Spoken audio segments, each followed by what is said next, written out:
حياتو في خطر والسلطات بغات تعتقو وقال ليهم صبر ندوش.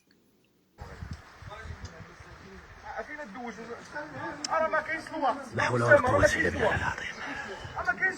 لا حول ولا قوة إلا بالله العظيم. شي نقدر نقول يعني السيد كيفكر باغي أنه يدوش.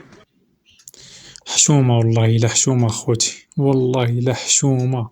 الظروف اللي كتعيشها البلاد والناس كيقوموا بالواجبات ديالهم، السلطات دايرين كتر من جهدهم، وحنايا بهاد التصرفات غير كنعطروهم في الخدمة ديالهم.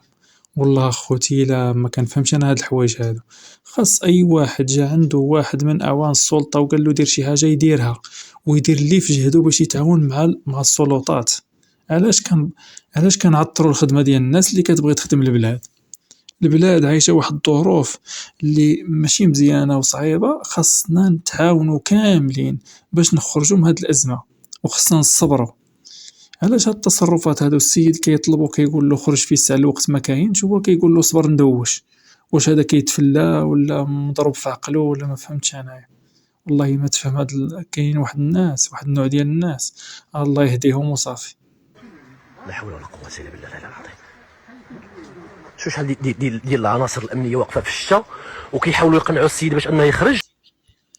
والله إلا العجب، شوف شحال من واحد من رجال السلطة كيطلبوه وكيقولولو ودي طلق راسك خرج راك في خطر، هما كيخايفين على حياتو وهو قاع ما مسوقش.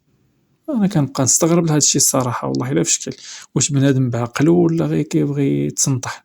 الله يهدي ما خلق، ولا حول ولا قوة الا بالله العلي العظيم كما قال السيد. وهو بالمقابل كيقول لهم لا بلاتي تندوش. الله يهدي ما خلق.